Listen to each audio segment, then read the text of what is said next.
Okay. Oh, my back. Okay. Setting up your meeting. YouTube Live.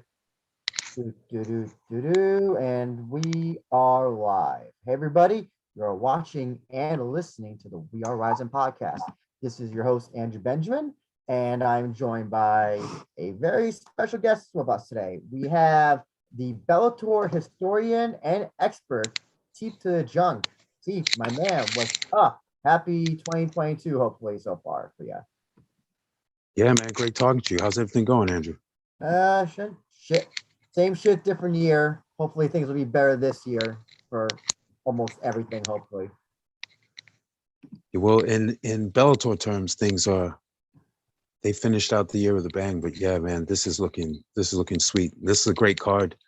It really shows the different layering, the different kinds of bookings that are featured on a Bellator card under Scott Coker. I love this card. Let's get into it. Yeah, so this is Bellator 274 that we will be discussing. And we're going to start off briefly with the prelims. I mean, there's a bunch of prelims, but for me, the one prelim match I will be paying attention to will be Aviv Ghazali versus Bobby King. Teep, you want to talk about that fight, or do you want to just give a quick mention to any other prelims that you want to give a shout out to? Yeah, man. So Ghazali, he has the fastest submission in Bellator history, which I think was where he sort of like slid into home base and then got the ankle lock on guy. It was beautiful. But 6 fights, 6 submissions, really phenomenal grappler. He has a variety of submissions too. I think he has, in his 6 fights, he has 2 heel hooks, but then the other are all different. So he has 5 different kinds of submissions in his 6 wins, which is fantastic. He's getting a big step up. He's fighting Bobby King. We last saw Bobby King. He went the distance. He lost a decision to Alexander Shabliy, a fantastic lightweight. And prior to that, he beat Nick Newell. And so Bobby King is definitely the toughest test of Ghazali's career. You know, pretty close fight. Maybe favor Ghazali just a tiny bit, but this is actually very competitive. You know, maybe like a 55-45 fight or a 60-40 fight. Not a squash match by any means. This is very competitive. I'm going to be watching this closely. Ghazali is very young, and this is someone they have high hopes for. So the promotion is cheering Ghazali, but both guys are legit. It's a great fight in a rather under the radar 155 division, which is actually pretty stacked at this point. Do you want me to shout some other prelims, or you want to talk? You have some thoughts on that? What do you think you might see? I do think that Ghazali wins this. I think he again goes on to a main card spot, or top 5 opponents. That and and especially if he wins in the fashion that he's been kind of winning in all of his fights so far, which are like first round insane submissions. Actually, I think he only has 1 second round submission, but I think the rest have been like insane submissions. And I think the one that's been the one that people I guess know of offhand is the Imanari heel hook that he did in New York. I think on the same show that he was on with his father. I think it was. Remember that show? Oh, you remember that finish? The Bellator shows it all the fucking time. They're gonna show it the entire time for that. Yeah, it was magical. I think that's the one that set the record. Yeah, I mean, it was perfect. He just ran in, got down there, got the heel hook, got paid, got out of there. Easy money. Like took less time than putting his gi on for training. Beautiful performance, lifetime of work. His dad was very gifted, so I mean, he's basically literally brought up to submit people. Brilliant and young and just dynamic. It's nice to see young fighters who are not only talented, well trained, but they're also very about it. They go in to handle business. Some people say, "Oh, I wanted to get cage time." That's cool. Like if you got someone beat, you're just figuring out some things in real time. But someone who's already ready and just going in for the kill. I love that. And there's a few fighters on this card that are like that, and Ghazali certainly. Among the prelims, this is the one to most closely watch, for sure. Before we continue on, Teep, I just want to say I'm really happy that at first I thought he couldn't join us, but I'm happy that my co-host Jay Christian Carey from all the way down south of the border is actually able to join us. So, Chris, thank you very much for being able to join. You're welcome, Andrew. I was actually a bit under the weather because I had like a massive asthma attack today.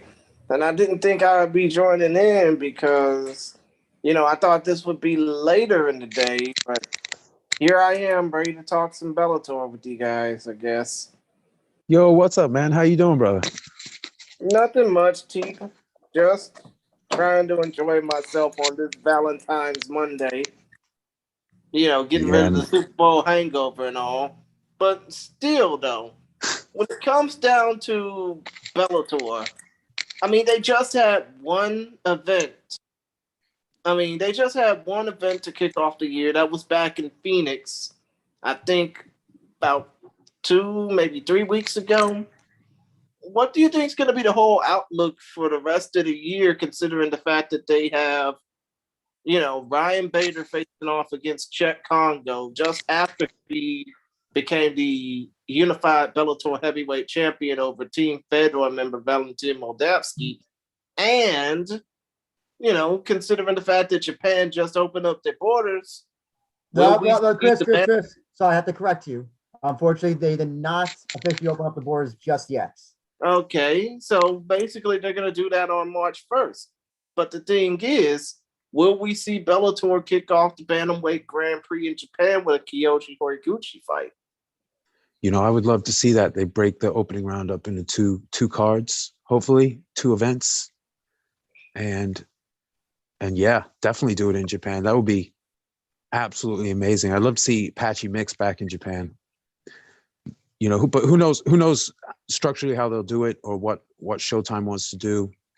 But this card is for the Americans. But coming up, like you mentioned, the Bader Congo fight in Paris will now their European events are live on BBC Three in the UK. So that's big, and also explains why there are 3 title fights coming up on European cards. Gegard Mousasi's fighting Austin Vanderford. MVP gets his well-earned title shot against Amazov, and then, like you said, Bader Congo. So big things in the European scene right now, even though this particular card, this is more oriented to the Americans. And come to think of it, you talk about the Dynamo Amazov versus MVP fight. That fight's going to be in London. Do you think that Amazov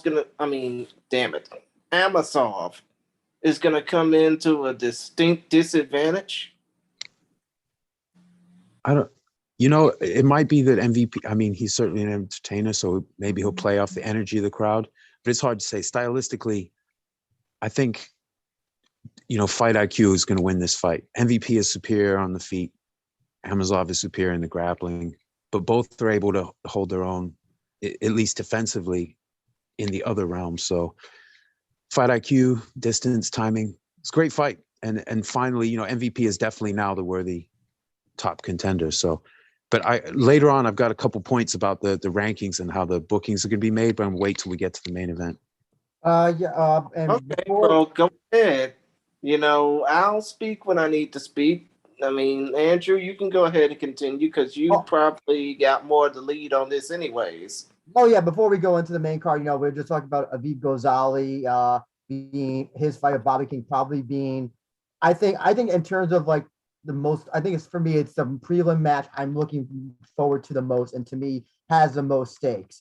I think a lot of the other fights on this card are on the prelims are mostly kind of squash matches, as they would say in pro wrestling. Someone get a fight that's booked so that someone distinctly wins that Bellator has plans for, and Bellator is hoping gets the win.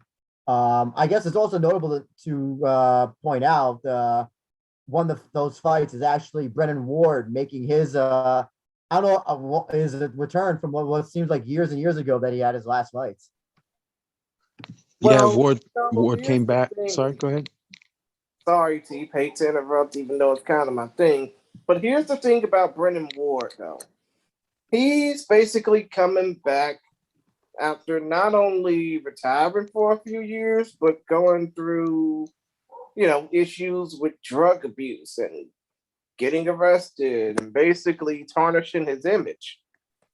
There's a story basically put out by MMA Junkies Nolan King about this, and I suggest that y'all all read it. It's a pretty good read, but it basically details how Brennan Ward was basically high as a cloud coming into his fight in Japan for Ryzen on that first couple of shows. I think he was fighting Ken Hasegawa, but still, when it came to Brennan Ward's comeback, when it came to Brennan Ward going through drugs and now coming back after getting clean, sober, and getting himself, I guess, reformed, it's pretty much going to be something great for everybody to watch, Yeah, it's a good story there, and I'm glad if he's been struggling and he's feeling better about it. It's good that if he wants to come back. He's very popular with the Connecticut crowd, so he's fighting Brandon Bell, who has an even 10-10 professional record. So they haven't brought him in and said, okay, you got to fight Tokov or Salter. Like he's fighting at 175 at super welter.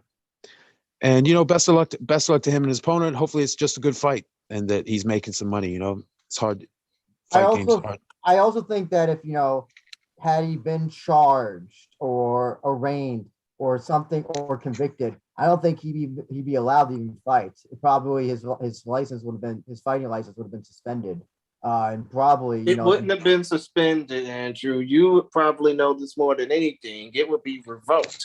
Oh, that's to say, even that, even worse. So probably I guessing that whatever legal troubles he's had, I'm guessing that they must have either been dropped, or he was found innocent, something along those lines. Because if he might still be in jail even, depending on wherever this where.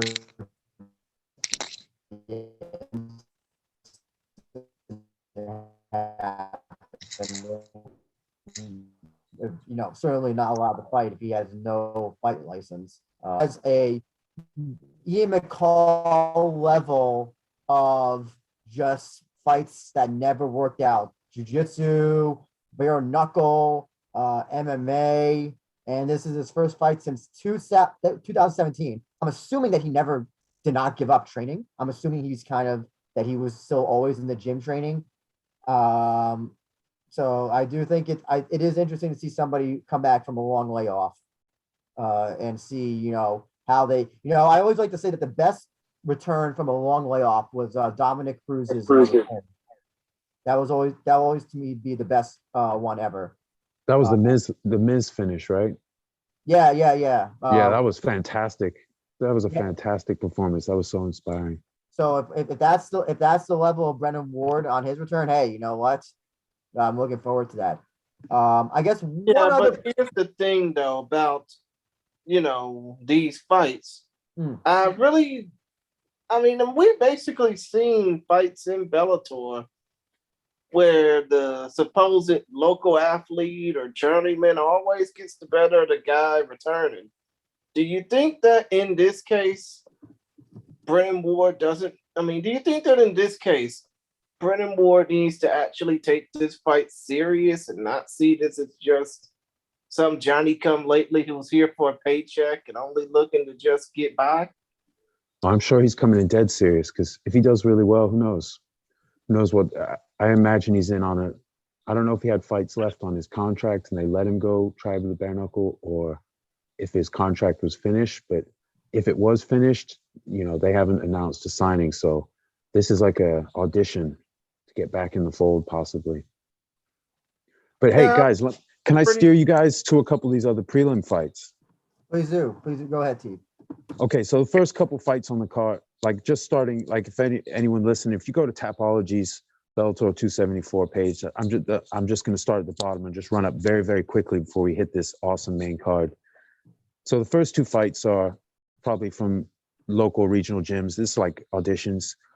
Then you've got Justin Montalvo, who's a lightweight. He's 4-0 right now as a pro.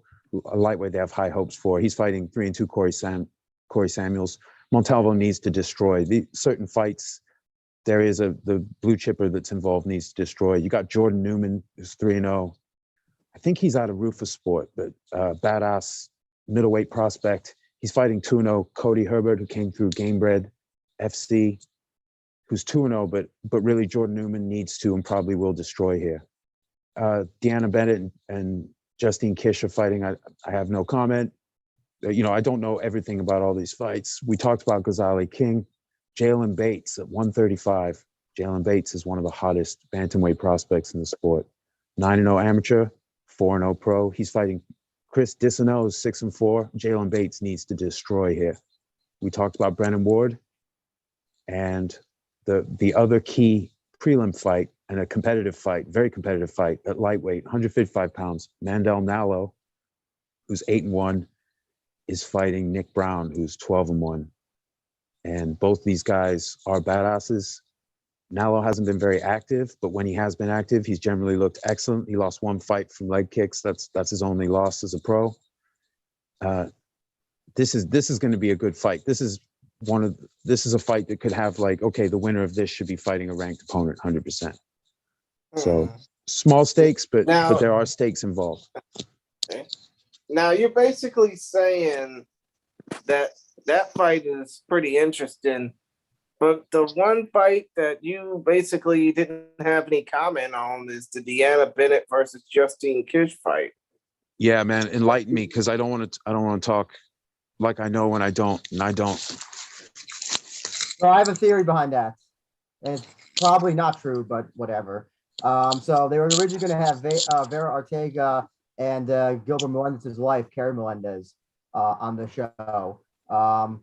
Perhaps when that fight fell through, they had to get they were like, they still had on their whiteboard or whatever a 125 fights.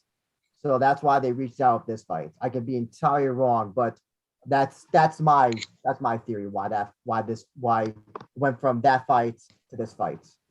Because they probably have you gotta put a certain amount of fights. They came to the conclusion 13 was the amount of fights, and they put them out in the weight classes, and there was 125 women that they wanted to have. So yeah, that could be. Did they announce it after Ortega and Melendez, which would have been such a great fight? I was really looking forward to that. And for those that don't know, so when Elimele McFarlane, before she lost her title to Velasquez, she was kicking asses, but Veda Ortega gave her a horrific pounding in their fight before getting cut with a gigantic elbow from the top, which stopped the fight. But Ortega was winning that fight and really making the champion look not marginal, but making her look like under supreme threat, like she might get knocked out. And Kerry Taylor Melendez is, Miss Gilbert she's the hotness, the rising talent. I was crushed. They'll book that fight later down the line, probably when they come back to Mohegan Sun. I'm guessing. So I'm just gonna guesstimate probably when they have the Grand Prix, because I think they said they're gonna start the Grand Prix in Mohegan Sun. I think, at least that's what I thought I heard. That's what my mind. When is the next San Jose card? Is that? I think it's. Let's see. So it's after the London card, I believe. Yeah, they'll put Melendez on that card. Oh yeah, I forgot that Melendez. Yeah, that they're California. They'll rebook it. Yeah, they'll rebook it. San Jose. That's ground zero for that whole thing. Why would they book it for the Mohegan Sun then? I'm just curious. You kind of figured that they would save that for a California show. Because they love the fans of the Mohegan Sun. I've seen so many great fights, mostly on TV or the phone, but also live. I believe Bellator's in the Bjorn Rebney era. The second Bellator card was at Mohegan Sun. That was their big venue in the Bjorn years. And so when Coca came in, they show the love to this venue. I love it. With that being said, Teep, what is go on to the main card? 4 fights. Yes. Start off, I guess, from top to bottom. Davian All Day, or maybe the Destroyer, depending on how this fight goes. Franklin taking out Saeed Sama, who one of the most interesting finishes Sama had was the dislocated finger stoppage of Minikov. A long layover for Minikov, and that's how he loses. I kind of like what a unfortunate shitty way to get a fight stopped. And I'm pretty sure. Here's the thing. I think that fight would have not been stopped had Minakov not even like if he had just ignored his finger being dislocated. If he didn't even like try to like motion, or if he didn't make it so obvious. Hard. Broken finger in a fight. With his fight style, that would have been tough. I mean, it's unfortunate when someone gets hurt in this way and can't continue. But for Salma, that was a competitive fight. They both had their moments. Salma got hurt as well, which leads me to think Davion the Destroyer has a good chance of getting it done because for a couple reasons. Davion's very fast with a long reach. I think he's like 6'3" with maybe an 80-inch reach.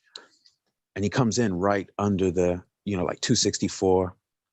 And he's very fast and he has that finisher's instinct. So Salma, Minakov, who's a smaller, like a mid-sized heavyweight, like Salma himself, was able to catch him, but wasn't able to seal the deal. So I think Franklin, who deserves the Destroyer nickname, even though he's less experienced, even though he doesn't have a win on the level of Salma's win over Minakov and hasn't faced anyone on the level of Minakov, I do favor Franklin here. This is a guy they have really, really high hopes for. Trains out of Jackson's. And this is my fight of the card. This is the one I'm most, if I could only watch one fight, this is the one.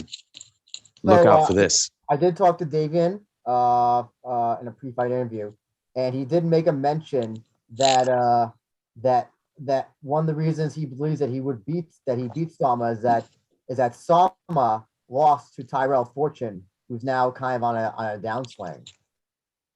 He kind of pointed to the MMA math theory of why he thinks he can defeat him.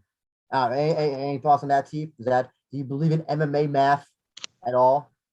Well, stylistically, that kind of math, but not A beat B, therefore A beat C. But I did understand his point. That was a great interview, by the way. I really enjoyed that. He's an interesting guy. He's trained at a very high level. He's a thoughtful person. It was encouraging to hear that when you asked him if he studied the footage or left it to the coach, he said, "Oh no, I study." So that's what you want. You want a huge athletic guy with all the physical dimensions to capitalize on his size because he has the speed to go with it as long as he keep a gas tank. But then someone who's kind of cerebral, who can steer because at heavyweight mistakes, you pay for them more. So that's how Fedor, the greatest ever in his prime, because he was so intelligent as well as fast and hardy and technique driven. But it was how you steer that kind of power. Because once you get up to the guys over 200 pounds, anyone can knock anyone out. The human chin can only take so much. Long story short, I favor Franklin. But if it gets past the second round, Salma is really, really good. So, I mean, it's a competitive fight, but I favor Franklin. Now that's going to be my follow-up. So, Davion, who's gotten all of his finishes in the first round and technically won a decision win because they stopped the fight after DQ happened or illegal strikes happened with the Irish Jamaican Ras Hilton. So, if he gassed in that fight, I'm sorry, I didn't even answer your thing about Fortune. I'm sorry, guys.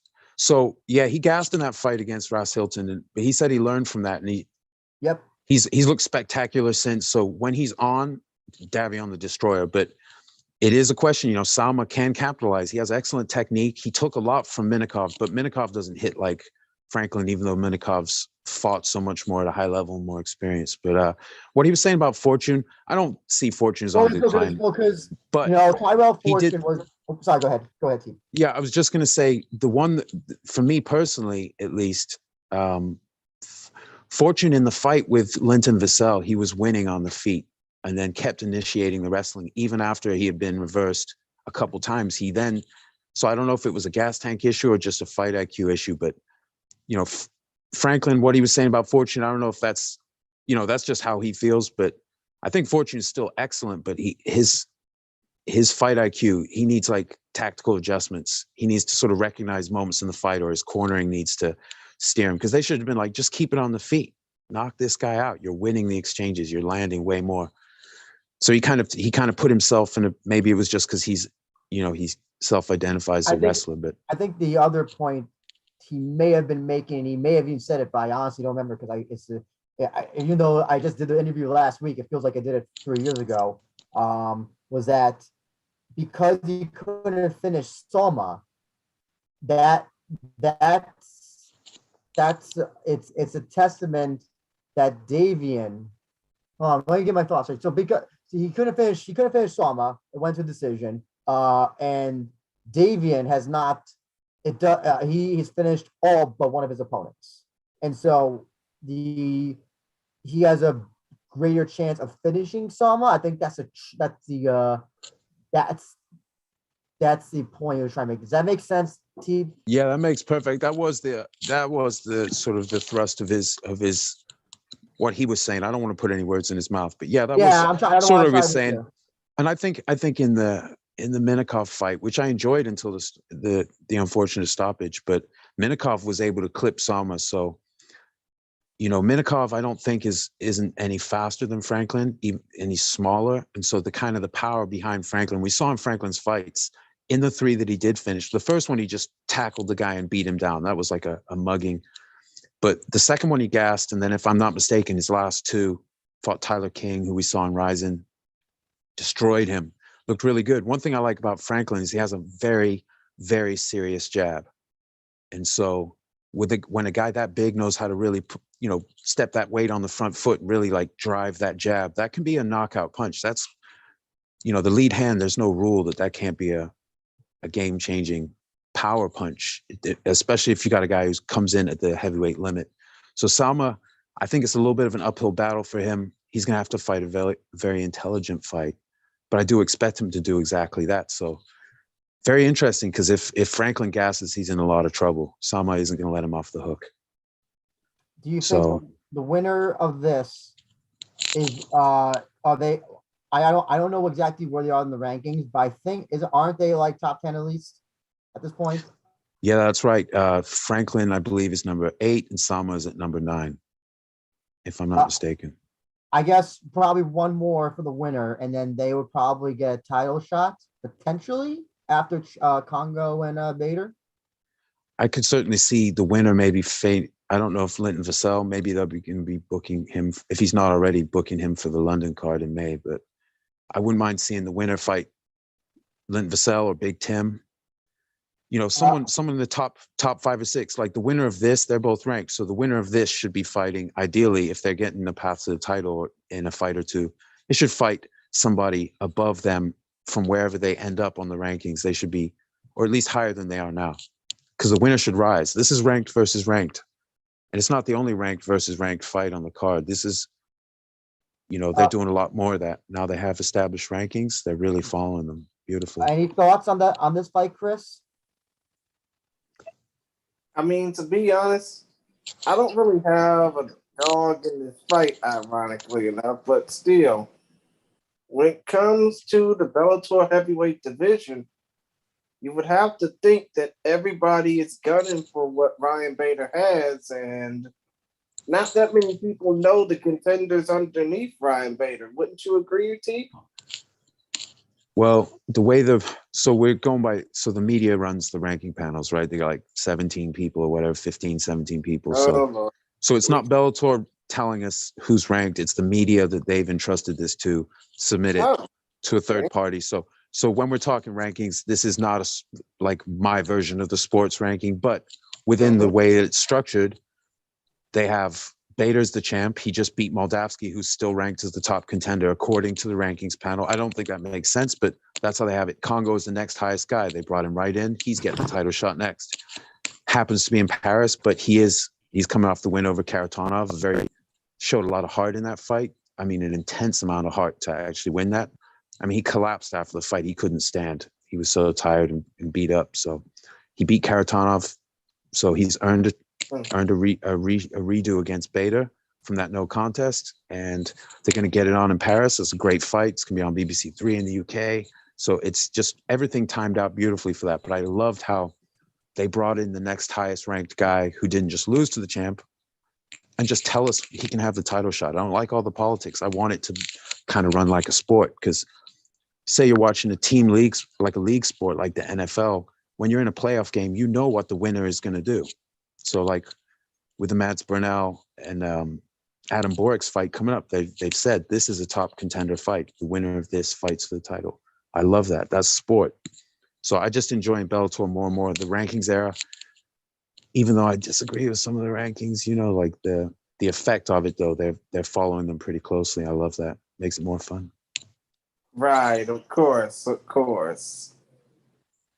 Yeah. So you guys want to talk about the next main card fight? Because I can talk about Franklin Salma for a while, but if you want to keep it moving, there's 3 other badass fights coming up. Well, yeah, you can go ahead and talk about those next 3 fights. I don't think I would mind. Unfortunately, Andrew can't join us for the time being because he got to do some shit. But let's go ahead and continue on. Oh, Andrew just bounced out?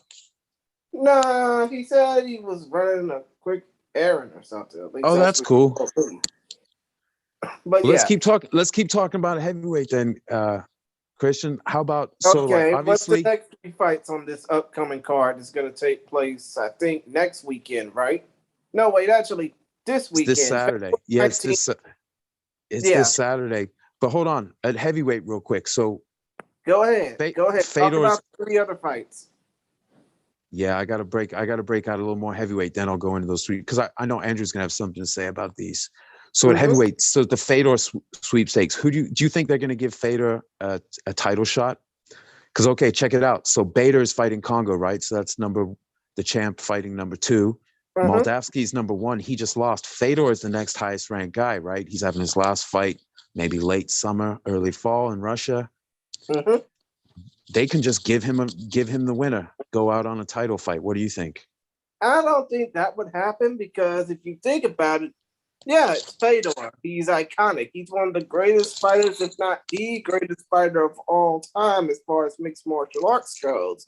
But giving him a title fight to close out his career would just be like, I mean, I guess it would be like giving Bryan Cranston another Emmy Award for another Breaking Bad ripoff or something. I don't know. Point of the matter is, I don't think it would be right to give Fedor another world title shot, you know, to close out his career. No, wait, actually, he fought once for the... Did he fight once for the title in that Bellator Heavyweight Grand Prix? Yeah, that's right. He was in the finals. You know what I was thinking, Christian? So the reason, so if someone gets a significant win between now and then, they're ranked top contender. That would be fair to give them a shot. But the reason I think they might go with Fedor is, one, obviously, for a Russian event, a title fight, but it's also the way the rankings panel have it laid out. They can justify it, so nobody's really getting screwed if they book that. Like if in May when they have that fight and then they just bring Fedor in, like, because it's not his last career fight, it's his last contracted fight. He might keep going, and because MMA is the way it is, those contracts have champions clauses. Maybe Fedor's might as well. I'm not sure. He often retained a lot of his rights, but who knows how it's dealt with Bellator. So if he won the title and did decide to fight again, they might have the rights to those fights. So I don't think it hurts them, and it is Fedor. It's the greatest of all time. So I think that storyline and giving that for the fans and for him, but also he's justified in the rankings. He just smacked the shit out of Big Tim. Oh yeah, he did beat Big Tim Johnson, Timothy Bigfoot Johnson, who was number 2 in the rankings. Right. So I mean, he just. So so as far as like, it's his last fight, so obviously they'd have to crank up a new iteration of the championship, the lineage, but that's nothing compared to just how big that could be, and it's justified. It's not. I don't think anyone's getting screwed. Now maybe if Vassell beat Maori, or the winner of Maori Vassell, a fight like that, maybe they will become the top contender, but I don't think it's out of line to give him a shot. And I mean, I think it would be out of line to give Fedor a title shot because it would be unfair to those underneath him. Like, hey, let's just give a guy a title shot because he's retiring. No, but give him a title shot because he just knocked out the number 2 guy, and he'll be the highest ranked guy who didn't just lose for a title. Exactly. So exactly. I think they'll go for it. I think it worked out, but if he gets it, he earned it. Yeah, most likely he does deserve. I mean, he will earn it. But who will it be? I mean, let's just face it. If Fedor were to face off against Czech Congo, how fast will Czech Congo go down? Oh, it'll be beautiful. That's a great stylistic matchup for him, much easier than Bader. But I expect Bader to smash Czech Congo like he was in the process of doing last time. He's too fast. Of course. So hey, let's still, you know, I think before we continue on with the rest of the fight card, I mean, I just got to ask, do you think that when it comes to Fedor's career after Bellator, I mean, you said he probably don't continue fighting. That's what he did after he was in Strikeforce, obviously fighting for Dream and M1 Global. But let's be real. How many more fights do you think Fedor has in him? Oh, it depends how the fights go. You know, he didn't take very much damage at all in his last fight. And he said he's just going to see how he feels. So, you know, this is going to be booked as his last fight, but it's really his last Bellator, his last contracted fight. But that's, you know, who knows? If he decides he wants to fight again, I'm sure that Bellator is going to say, hey, what do we got to do to be involved in that? You know, at this point, like, he's one of those guys who can do what they want. He's free to do what he wants, more or less. Anderson Silva's another guy, you know, he's done so much. He can do what he wants. Floyd Mayweather, these exhibitions and things, that's fine. These guys have already done it all. So now if whatever they want to do at the end, because they're quite singular. So with Fedor, they can justify title fight. If they don't want to give him one, we'll understand why. But if they wanted to or were willing to, it's not out of line considering, okay, so who else is going to get, other than the eventual champ after Beta Congo, who else is going to get his high-level win as Fedor knocking out the number 2 guy at the time? That's the way I look at it. Understood, but please do not get me fucking started on Floyd Mayweather fighting some rich kid from Dubai. I mean, yeah, we can. Is that what he's doing?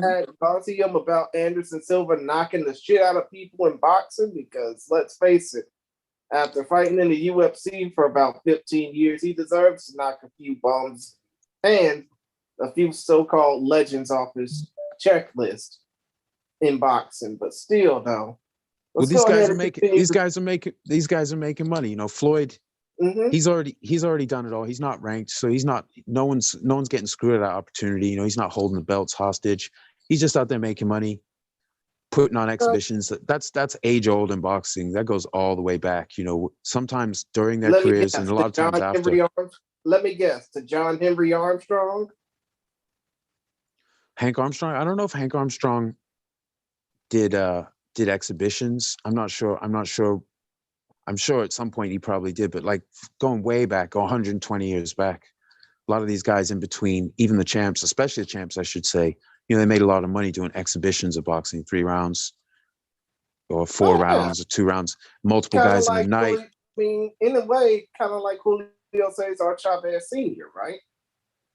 Yeah, I believe he did. A lot of these guys get a lot of work in between title level fights. In boxing history, there's a lot of examples. Some of the greats did that. Not everyone does that. Some people have a more compressed career where there's no filler. But, you know, it's just different ways of making money. You know, combat sports is tough. And the athletes in MMA don't make enough of this split. They don't make enough overall. Although Bellator has a more equitable split than the UFC or perhaps other promotions. Well, a lot of promotions are just losing money. So we'll say the UFC, their profit margin is kind of sick, considering how dangerous it is. But, you know, I like what Bellator is doing. They put a hefty chunk comparable to other major sports of their revenue. They just don't have as much revenue, but as their revenue grows, that means bigger and bigger purses, and just keep it in proportion, because these athletes go through some crap. And a lot of people. All I can say about that is I hope that when Bellator does shows on CBS, and that'll hopefully eventually happen, fighters will get treated fairly and equally better. They just need to keep, as the company grows, they need to keep the revenue split equitable. And it all flows from that. However much money is being made. That's why you don't see a lot of Bellator fighters it's very rare for someone to talk about the money or, oh, we need a union or this or that. It's because they know that what a union will be arguing for is the kind of revenue split that Bellator is already applying. Viacom's already allocated to salary. Mm-hmm. So they know that. So they're just waiting. They were just cheering on the company, wanted to grow so that the athlete portion grows. You know, it's still cutthroat. It's still a business, but overall, the amount of money that's being put to the talent is fair enough that people don't have to feel like they're getting screwed by their corporate overlords, even if they are frustrated, want more fights or this and that.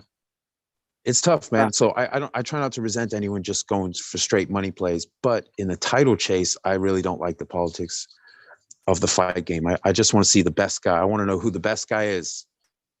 And Bellator does a good job of that. And, you know, so I love the idea, like Bader just beat Moldavsky, which broke my heart, but he earned the win. He was so busy in the 5th round. He earned that shit. But now he's fighting Congo. And then you got like Fedor and Vassell, Maori, and you know, these other guys in contention. Big Tim, I guess he could still turn it around. But that now we've got Samas fighting Franklin. The winner of this should be fighting one of the top guys. I would love to see the winner of this. We talked about that already. Aren't they both in the top 10 of the Bellator rank? They are. And so the winner should rise to maybe number 7, maybe eclipse Maori. I think Maori is the next one, the highest guy. I can't quite remember. But yeah, I like this, ranked versus ranked. There's another one on this card that we're talking about now on 274 that's 2 ranked guys, and it's in a division where all the top guys are fighting each other coming up in the next few months. I love it. So let's talk about this next fight. So we got Georgie Karakanyan. It's fighting Adam Piccolati. Oh, yeah. Insane Georgie Karakanyan versus Adam Bomb Piccolati. That should be a fun fight, right? Because if you look at it, it's experience for Karakanyan versus speed and youth to Piccolati, right? Yeah, exactly. They both have experience at the high level, but Karakanyan has an insane, no pun intended, amount of experience at a high level. But Piccolati's a serious dude. This should be a really good fight, a competitive fight. I'm not sure who I favor. Do you have a favorite in this? Because I mean, they're both good all round, but it's interesting. I think it might come down to, can Piccolati impose like the grappling wrestling aspect of his game? But that's tough, man. Karakanyan's not really a guy to walk over like that. So I think it'd be a good fight. In a way, you often see Karakanyan, and you often hear his soccer background, how he grew up in Armenia and Russia and all that. But I think that the one thing that his soccer career taught him is about conditioning. You know? The dude is well conditioned to take on such an MMA career as he has. And I think that when this fight is all said and done, his conditioning will probably be the main thing that'll, keep him afloat, especially in this fight against Piccolati. Yeah, that's a good point. He's the experience and being able to push through barriers and push through the adversity. It's going to serve him well against someone like Piccolati, especially going to be trying to make a statement with his performance. The thing is, in the rankings era, in this new Bellator rankings era, like, guys really have to stand out, because the rankings panel, they're not trying to impress the promotion by like, hey, you beat this guy. They're trying to impress media members. So the excitement and whether or not they finish fights, because they're talking, in MMA, the media, they're also fans. Everybody is practically. So it's not, the MMA media isn't established so much. There are a bunch of people covering it who don't really care about it. It's just a job. We're all fans here. So they have to impress them, and that can pull out some good performances. I don't know if it's fair or not, without commenting on structurally why they might have decided to set the rankings up the way they did. It's certainly going to result in like this, where guys are trying to punch their way into notability are really going to have to put on more than just a win, more than just grind out a win. So I expect fireworks on this one. I'm really looking forward to it. Yeah, kind of looking forward to it as well, even though, I can't believe it's happening this weekend. Yeah, I'm excited for them coming back, and it's going to be good. They're doing. They got a lot of good events, good fights coming up. So let's talk about the co-main event. And also, you say they got a lot of good events coming up. I don't think that they're gonna have an event in San Jose maybe unless they're gonna have one in April. They probably won't have one until the summer in San Jose. Well, Scott Coker tweeted out a couple days ago. He said, "Get ready, San Jose." So I don't know if that was a reference to other sports in the city, or if that meant they were about to announce a card. I mean, to be honest, the only sports team in San Jose is the damn Sharks in the NHL. So he doesn't have any other sports league other than that. I would assume it was a reference to Bellator, and certainly if they do that, that Kerry Melendez, Beta Ortega fight's going to be rebooked on there. They'd love to have Kerry in San Jose. That's like home turf. You know what? Kind of think of it. Speaking of the Melendezes, I just gotta ask: is Gilbert Melendez still planning on fighting again? I have no idea. I've been really absorbed in the boxing research I've been doing, so I'm a little bit out of the loop compared to my normal fanaticism. It's okay, because I know you're basically trying to be like the modern day version of Burt Randolph Sugar. Well, I couldn't claim to be a storyteller on his level, but I've been enjoying the study. But there's just so many fights involved and so many people active in the early era all at the same time, jumping weight and stuff. It's just a lot to track. So I only come out of the archives for, as far as outside of family, I only come out of the archives for Bellator right now, as far as combat sports. And Bellator is good. There's some fire coming up, and even fights that aren't necessarily announced. It's just very heartening because the rankings, a lot of the guys have had at least a fight or two in the rankings era. So most of the roster is eligible, and they're starting to sort out. They're starting to look a little less crazy as people fight, and they're fighting they're fighting guys against each other. In fact, so both of the co-main event and the main event Saturday night are at welterweight, 170 pounds. Got Andre Koreshkov. By the way, before we get to talking about the co-main event and the main event in the welterweight division, Andrew, you're back. What are your thoughts about the Karakanyan versus body fight? Well, I did have you guys on when I was doing my quick errand. I did have I was watching from my phone. Unfortunately, so this is one of those fights where they're both good. And I think the problem is that they're both on an equal level, that the fight will not be an exciting fight. You know what I'm talking about? It's like when you have two like all-rounders, it kind of creates a stalemate over like an exciting, like, either grapple fest, exciting submission fest, or a striking fest. I feel like this fight is gonna not just, I don't think it's just going to be kind of just there, if that makes sense. Yeah, it could be. It's also do we get, so Karakanyan's coming off the decision loss to Saul Rogers, but in the Kiefer Crosby fight, like, we want the guy who's going to come with the fire and really put just the insanity of pressure. So, Piccolati is well-rounded, and he's able to slow the fight down if he needs to at times. And, yeah, it's going to be interesting. I'm just wondering, I guess, like, for me, it hinges on, can Piccolati stifle Karakanyan's pressure game? If he can, it's going to be a long night. And I think he might take over in the later part of the fight. But it's a tough one, man. I'm hopeful for a good fight. I'm going to be watching intently either way. But I think as I was about to come in, it sounded like we're going to discuss the co-main and main team. So, off the races, Teep, tell us about these two. This co-main that just changed this week, I think it was. It got a new fighter coming in. Well, not necessarily a new fighter, but a replacement. And then this main event, which I think this main event's a really under the radar main event fight for for one of these for a MMA card this year. Yeah, and this is a structurally important fight between I'll just touch on the main event, Neiman Gracie and Logan Storley, because this is the first 5-round non-title fight. So this is kicking off, as it were, like a new era.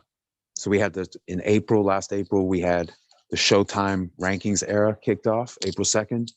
And now we have Neiman Gracie and Logan Storley kicking off a new structural aspect to Bellator competition, which is that main events are all 5-rounders, Actually, even I if want to they ask are you non-title. I apologize for interrupting, but I really do want to ask you. Yeah. That. So we now have, thanks to Yoel Romero's possible confusion over main event rounds, that was the impetus for why all main events are now 5 minutes, and it's also kind of following the UFC mantra as well. Is that why they said they changed it? That's exactly why they changed it, because of the fact that Yoel Romero in the light heavyweight Grand Prix, in the light heavyweight Grand Prix, he was basically confused in his fight that his fight didn't end that his fight wasn't an extra.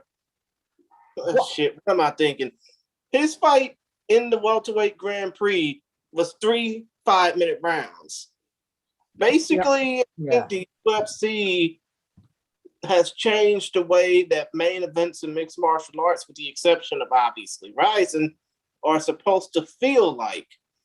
So now Bellator is going the 5-minute round route. And I'm going to save my question for 5-minute rounds after we talk about the main event. Okay. Please continue. I was going to say, I just wanted, I don't know if they actually said because of Yoel Romero, but it's certainly, if they didn't, they're clearly, if they said because, it's because of the whole Yoel Romero confusion. That's truly why they did it, because it never happened before, and there was never any confusion until I just can't believe that, that one fighter, his whole I guess confusion is like the impetus for why an entire promotion is just changing their main event. No, I didn't believe him, and I don't believe that that's why it was changed either. But I think it is. He said he was confused. He's not confused. His corners, they're he wasn't like firing his corners or anything like that. It's just a little bit of an excuse, and it's whatever. But they get more for the same money when athletes fight 5 rounds instead of 3. And yes, it sort of mimics the way people see main events in UFC. It makes it feel bigger. Hopefully the athletes feel it's worth it to train all the extra training and all the extra risk of like that much more time in the fight itself. But this is the kickoff for this era. So now it's a thing. And I think a lot of fans, from what I've seen, a lot of fans are excited about it. I just hope that the athletes feel like, because it's also an opportunity maybe in a sense, like get people ready for a title fight, having gone 5 rounds under the bright lights. So we'll see. But it's certainly, as far as just how important this fight is within the division, this is heavy duty. But let's talk about the co-main for a second, can we? Go ahead, T. Because I skipped ahead, but so we have the former welterweight champ, Andre Koreshkov, fantastic fighter. He's welcoming. You going to help me with his pronunciation, Andrew? Chance. Rencounter. Okay, Chance Rencounter. That we thought originally. Welcome. And did you tell me before he fought once before in Bellator? 184. So that's quite a years back. I think that's, I don't know what exact year that is, but that's quite a years back. That's okay. Well, welcome back, Chance, and have a killer. Koreshkov is fantastic. He's world class, and I think this is a tough thing, but like people coming into Bellator, people getting signed to Bellator, certain blue chippers get build-up fights, or maybe for promotional reasons, people get a build-up fight or rebound fight if there's a lot at stake for the promotion. But in general, people coming into Bellator are having some tough fights right off the bat. This is no exception. Andre Kreshkov is magnificent and should be favored in this, I would say, pretty heavily. Because he's so good, not because the other guy isn't, but just Kreshkov's one of those rare characters who can do everything. and looks really good doing it. Spinning shit, grappling, wrestling. He's really a full package. Protege of Alexander Shlemenko, the former middleweight champ. Serious dude. So if Chance can pull this off, he'll be ranked, and that's a lot of momentum for him if he can pull it off. But here's the thing about Chance Rencontre. He's currently riding a 2-fight winning streak, obviously fighting for Fighting Alliance Championship out in Kansas City, sandwiched above a 4-fight UFC run that saw him pack wins in his first and last fights. Saw him pack in losses in his first and last fights opposite the middle two, which were wins. But if you think about it, this dude's only fought in Bellator like 3 times. Do you think that's going to probably play a factor in him coming back to an entirely different Bellator? I don't know. I mean, it's Mohegan Sun, so it's a venue that Bellator has been to before. I think, if anything, I mean, just the fact that he's fighting Koreshkov. Koreshkov is a phenomenal fighter, world-class competitor, and that's just a tough fight to show up anywhere against. There aren't too many guys in the UFC that, like, if he went back to the UFC, they don't have that many guys that you could say were more of a threat to join that org than Koreshkov. This guy is amazing. I actually want to branch off of Chris's question because I kind of have a similar question, Teep. Being that this is a last, I hate the term. I guess kind of a last minute replacement.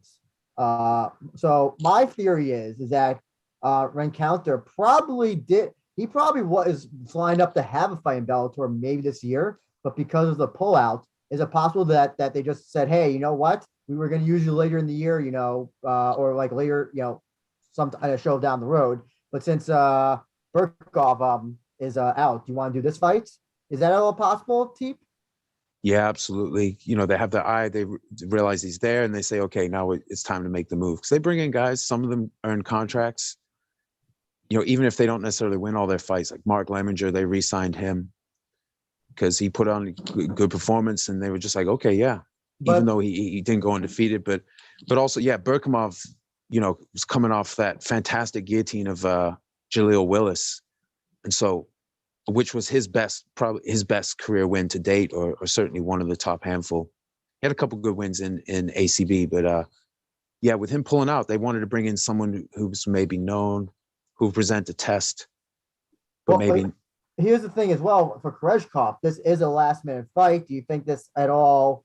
He's preparing to fight Burkov, Rencounter, 2 entirely different styles of fighters. Is this, do you put the advantage in that case still of Koreshkov, or do you put that in with Rencounter? No, Koreshkov is an assassin. They change targets. It's no problem. He's so versatile. He can do it all. He's very fast. And you've seen his stand-up. His stand-up's excellent. To get the best of him in the stand-up is a very rare thing to see happen. I mean, with Larkin, they had a great fight, him and Lorenz Larkin. Obviously with Lima was able to, but as a pure striker, Phenom Lima's, wow. No, this is definitely advantage Koreshkov across the board, but that's not necessarily mean he'll win, but certainly the advantage is there for him, and he's ready. He's had a camp, so should be fun to watch, but not the same level of tension as Koreshkov Berkhamov. That was going to be his choice. Do you think Rencounter? I mean, not Rencounter. Do you think Koreshkov? Do you think that he gets a title shot or is in title contention with a win here, and then post Lima Amazov? Because I think Amazov Koreshkov is an intriguing, interesting, and potentially exciting fight to make. Yeah, man, I think with a win here, he might, rise to like 5 or 6, and then possibly it depends how the panel feels about Chance over there. If Koreshkov beats him, they might say, well, it's not as high level a win as these other guys. Certainly, like with the main event here, Gracie Storley. I mean, both of those guys are ranked. Actually, can clarify this. Yeah. So if Koreshkov, being that Rencounter is not ranked, if Koreshkov beats him, does he change in the rankings at all, or is he just stay the same with a win over somebody who's unranked? Well, we get into the realm of high speculation, because we're trying to anticipate the women of the rankings panel. So I don't really know. Okay. But I wouldn't be surprised if he stayed where he was, or maybe. But the loser of this fight between Gracie and Storley should be dropping. So maybe he does switch places with someone. So it's hard to say. It's really on their whim. I don't know how closely they pay attention, but separate from the official rank, like a lot of times, like in this bracket, the rankings are somewhat realistic enough that they've been able to just book it down the line. So you got, Amazov is fighting the top contender MVP. Number 2 on the same card, number 2 Lima, the ex-champ, is fighting number 3, the ass-kicking machine, Jason Jackson. And then on this, these guys, I think, are 4 and 5. So you literally got you got champ versus 1, 2 versus 3, and 4 versus 5. You got to love that. I wouldn't mind seeing, just to throw this out there, Lorenz Larkin, Joey Black Eyes Davis, because I think Larkin's coming back down. He's not ranked, but he should be. If he was eligible, he should be. Yeah, but I haven't heard it, like his last. I think the last fight he had wasn't the Rise in Bellator? I think it's the last time was it that long ago? No, he fought. He was supposed to fight Costello Vanstinas, one of the top middleweight contenders, but Vanstinas is out with injuries. So he was a protege of Musasi, but he was going to move up. So he ended up fighting Carvalho, the ex-middleweight champ. He beat him. He looked good in that fight too. He was stepping in with these gigantic elbows. He was doing a lot of things, I noticed, to compensate for the size disparity. He was throwing some hard stepping in elbows that were just fantastic. I wonder how they would translate back down to 170. But if he's coming back, I want to see him fight someone ranked. He should get the opportunity to become ranked. Joey Davis, a brilliant rising star. I want to see that fight. Chris, you said you wanted to ask something as well, I think. I apologize. I don't remember what the topic was. I know, right? Chris? We wandered all over. Chris, are you back? You back, Chris? Oh, there you go. I'm back. Sorry about that. I just basically was getting a personal phone call, but what, y'all basically went over the main event? No, I was going to pass on to you because I remember you said you had a question as well. I think it was for rankings. Basically pertaining to the main event. Oh, okay, my bad. Yeah, but about the main event, when it comes down to 5-minute rounds now for all Bellator shows, especially for championship fights, do you feel that when it comes to these do you think that when it comes to these new rules for main events, that it's going to make the fighters fight even harder to try and, get that upper hand, so to speak? I know it sounds like a fucking corny question, but still. I don't know. It's hard to say because, knowing they have to go 25 minutes, maybe some certain fighters will seek to slow the fight down so they have the energy for the last 10 minutes. It's hard to say, but certain fighters, it'll give them more opportunities. Say like Michael Page fighting Amazov, right? So in a 3-round fight, in theory, Amazov could get a takedown and keep him down the whole round, right? So that gives, in a 3-round fight, that's 3 opportunities for MVP to do something heavy. I'm not saying he can't get up, but if, it isn't outside the realm possibility, he'll be held down. In 5-round fight, that's 5 opportunities standing on the feet at the beginning, a minimum of 5 opportunities. So it can make a difference. In a fight like this, Gracie Storley, both these guys are very well conditioned. They're both dangerous. I think the longer fight, if anything, favors Gracie because he has a surprisingly robust low kicking game, and that's going to add up, and it's going to affect Storley. I believe if it goes the distance toward the end of the fight, it's going to start making a difference. I think actually, Chris, I want to contribute to that as well because that's an interesting question. I think it definitely does. There are some fighters who can coast, and I think one of the fighters who I say who's definitely known as a coaster is Benson Henderson. In my personal opinion, that's not like a negative or a thing, but there are some fighters who just know, like if it's 5 rounds. I think there are actually some fighters who are not afraid to maybe lose a round or two, kind of like take it a little bit easy as opposed to 3. you know, where if you try to not go out or try to really engage in one round, you can still potentially lose, but greater chance of losing, especially because they use unified rules for you know, 10 round, 10 score.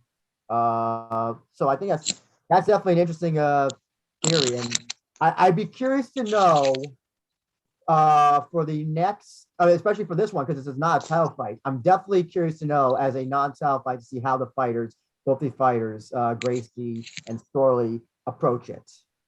Versus, you know, where a title fight, you know, you are prepared to go 5 rounds all the time. But like for this one, this is not something like that. So that is an interesting aspect. I'm really I'm very interested to see. I know this is this Storley's first 5-minute round or 5-round fight, at least in Bellator. In Bellator for sure. Yeah, I'm pretty sure it is in general, because he came in. He just had a handful of fights when he came in. These guys have been in the org, and I think Gracie only had 2 fights when he came in. I think he's had 11 fights in the company now. And these guys have, the Roy McDonald was the only one I think that was of his that went the full 5.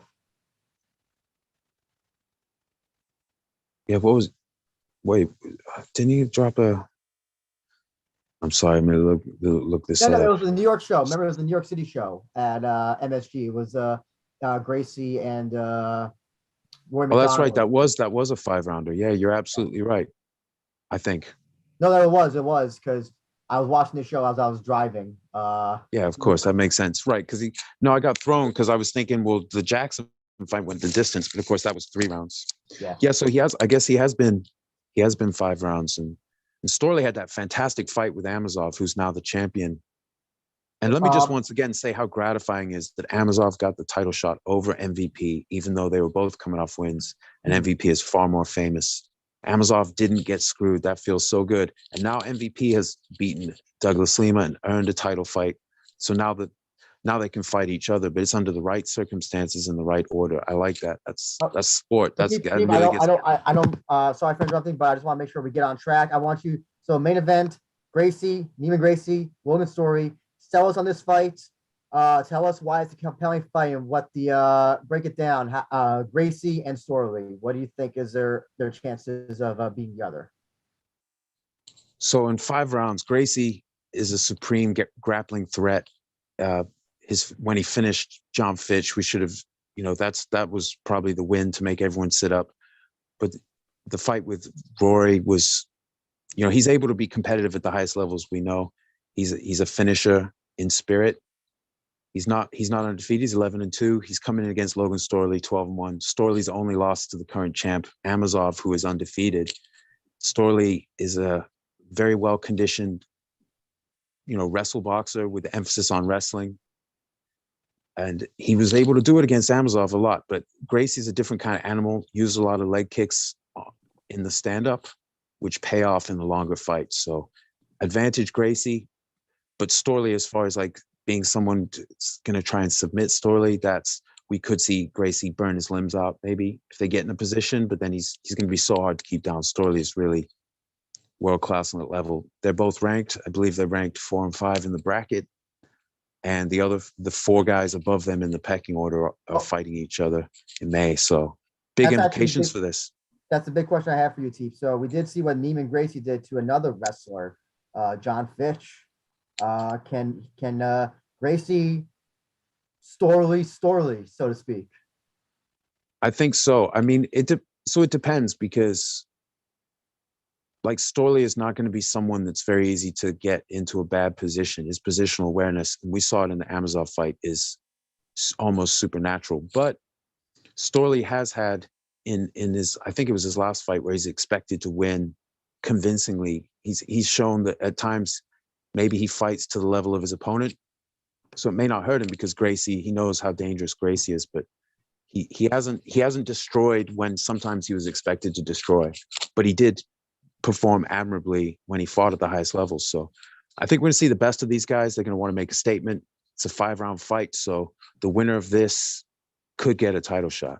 It wouldn't be outside the realm of possibility, because Lima would need more than the 1 win. I would imagine. But Jackson, maybe if Jackson wins, he gets a title shot. If Lima wins, they'll give him another opportunity. Maybe who knows what. But I'm willing winner to of this. Jason Jackson one more chance before I fall out of favor of him, because I have not been very happy with the way he's been fighting it lately. You're not a big fan of his fight style. I've noticed that. Not anymore. You know, the last fight I enjoyed of his was the Ed Roof fights. And That was a great fight. But everything like the Neiman Gracie, like here's the thing. I even said that like I think they should have just ruled the Neiman Gracie fight a no contest, because I think neither fighter did a fucking thing to tell me, oh yeah, you won in a decisive manner. So I would have been happy if they ran that back, but you know, maybe they won't, because they were like, this fight was dog shit.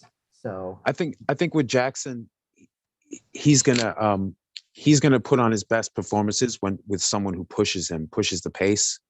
When someone wants to sort of go at a slower pace, Jackson's very technical, great positional awareness on the feet. So he's hard to take advantage of. He does have a wrestling threat, great takedown defense as well.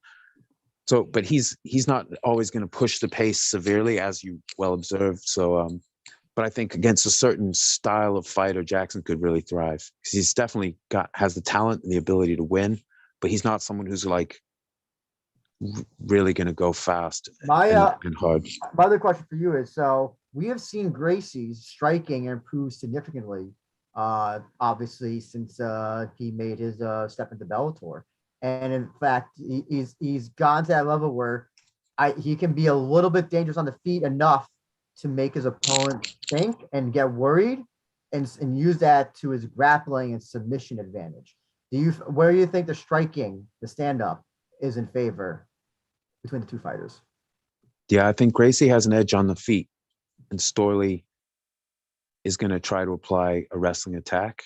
He's not, you know, Storley isn't a flashy fighter, but he makes no secret of his approach, but he is good enough to usually be able to apply it. But they're both very talented in every realm, but I do believe Gracie, especially his low kicks, because of the way their martial arts styles interact, I think Gracie has an edge on the feet, but on the ground and in the clinch and in the other ranges against the cage, I'm not sure. It might be Storley's advantage against the cage, being able to turn him, keep Gracie's back to the cage. But as far as like in open waters, so to speak, I'm not sure, because Gracie is talented enough to explode into submission positions. He's not a wrestler. They're not going to do some Greco.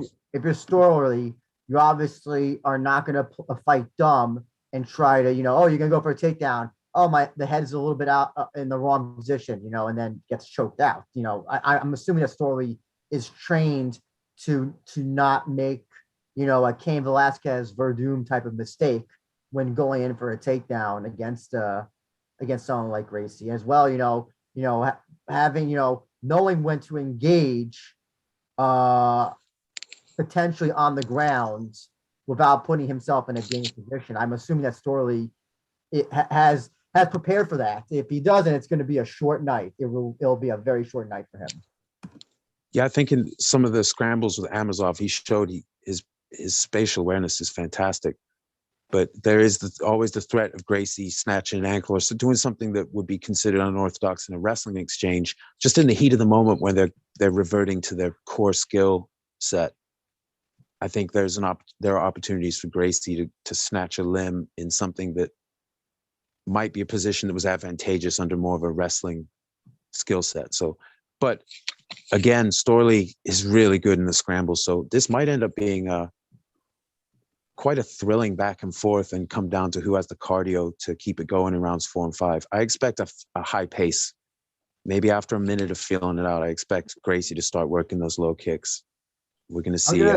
I'm gonna sound like an asshole for this, because I'm hoping that Amazov gets let's say, assuming he wins against MVP, you know, I would hope that Koreshkov will get the next fight, gets the next title fight, because then you can do Russia versus Ukraine. Oh my gosh. No.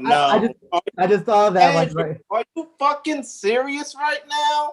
That's the pro wrestling brain at work right there. He's like, you know what we could do? I mean, I get it, pro wrestling, But that's just fucking ridiculous. Do you really want to see, especially considering the times we're in right now, do you really want to see a Russia versus Ukraine fight? Come on, man. Think twice. Listen, that's how they settle it. That's how. Well, that would be nice if that was how they were able to settle those things. I know. But so I think, you know, in this division, in this welterweight division, you know, with Koreshkov, with 3 of the top 10 are fighting Saturday, and then May 13th, all 4 of the top 4 guys in the bracket, if you count the champ, are all fighting each other. This is one of my favorite divisions. While the tournament was going on, other guys came up in parallel. They had some things where like Gracie and Ruth were in the tournament because Larkin didn't want to wait, so they gave him a fight earlier, and he was the alternate. You know, like stuff happened, so they actually were brought up a little faster than was initially intended. Ruth and Gracie, as far as being in that tournament, but guys came up in parallel. Now everyone's fighting each other. It's just a big happy series of collisions, and you know, it's a shame that Kreshkov and Berkimov fell through, but he's not getting a scrub. You know, he's not getting an easy fight, even though I have him favored. But I have him favored because he's Andrei Spartan Koreshkov. It's not anything against the other guy. I'm talking about a superbly gifted and technical killer. So it's good stuff for welterweight right now. There are other interesting things on the card going on, but that's really the main, you know. And then the other main thing that's happened Saturday, Davion the Destroyer versus Syed Salma. That's a great fight. That's the one I'm really looking forward to the most. But as far as divisionally, yeah, the co-main, the main event, that's my stuff. What's your guys' favorite fight on this one? I don't know. It would have to be Karakanyan versus Piccolati, right? I mean, it would have to be that fight because of the fact that it's a lightweight fight that's just going to be action-packed. What about you, Andrew? Simply the fight that I am looking forward to is I'm sorry, I lost my train of thought. Aviv Ghazali and Bobby King.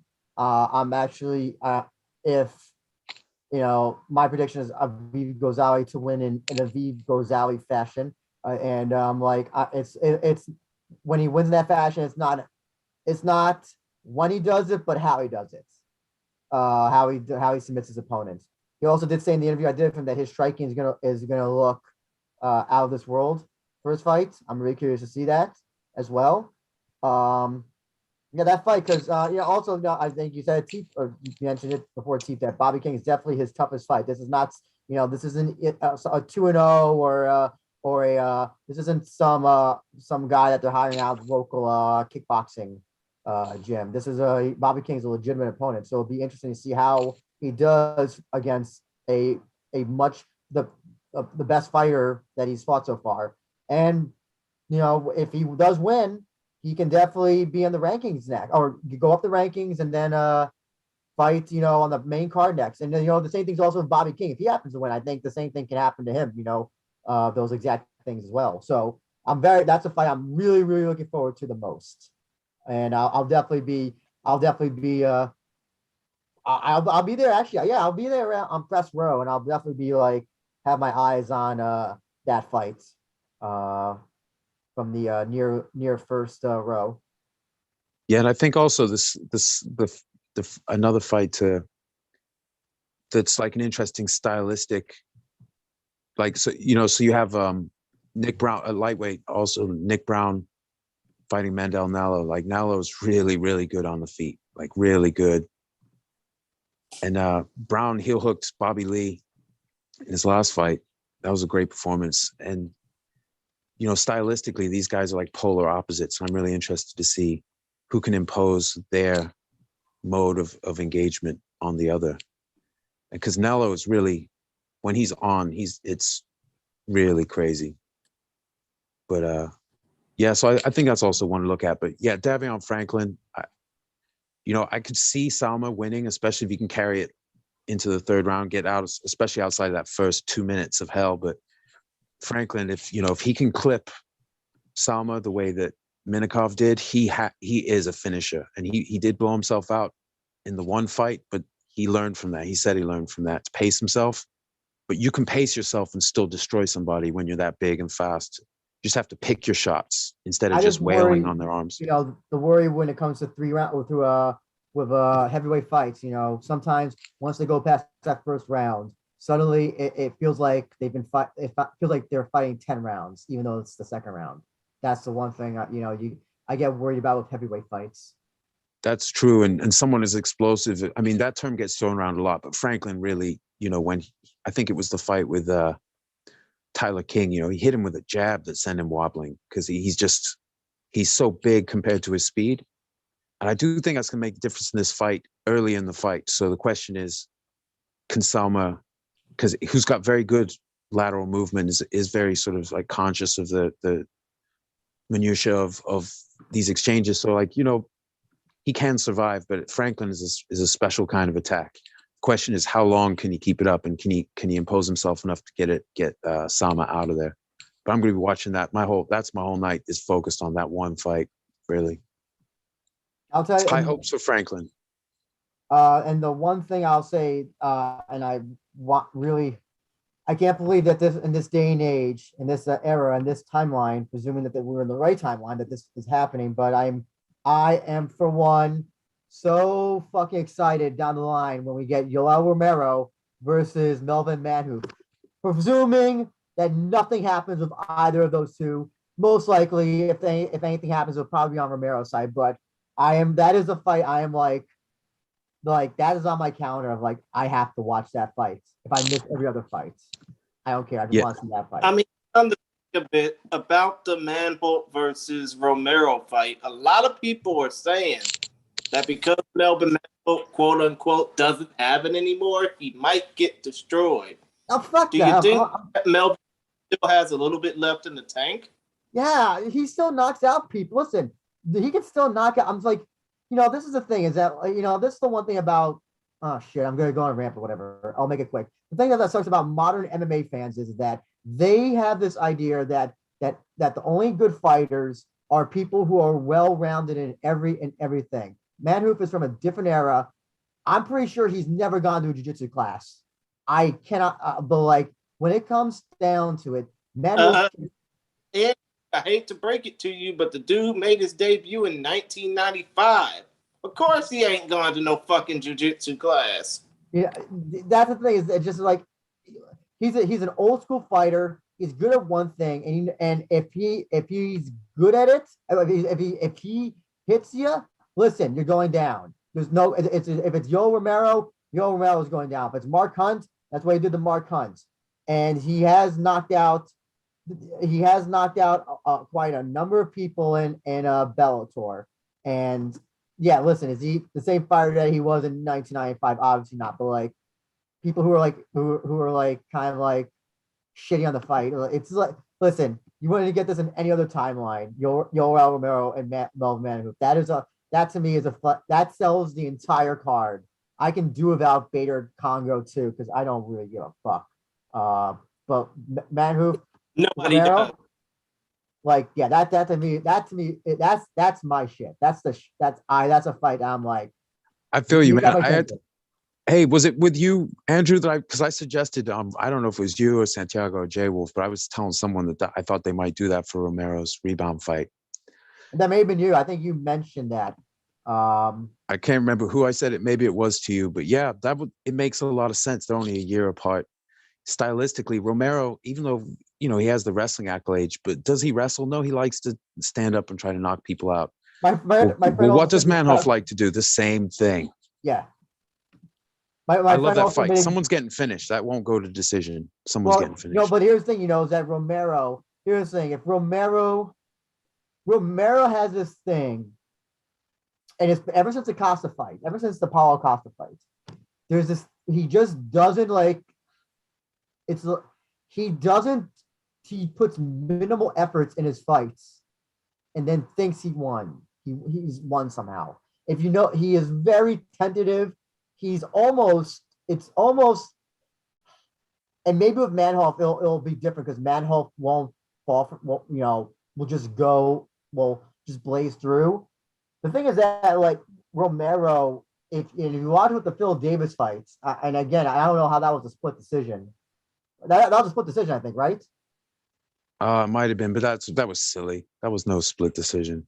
And if you watch Romero, particularly with the Izzy fights, and if you also want to know, that was also kind of like Izzy's, thing as well. But he's definitely, the fighter that this guy was when he was, facing Weidman, and some of the top UFC guys. He's definitely not the same fighter, and I don't know if age is catching up with him, or well, what he's dangerous, but he keeps more in reserve now because he knows he's older and his gas tank isn't the same. So when he moves explosively like he always did. But how much does he move? Well, not as much as he used to, and that's why Davis beat him.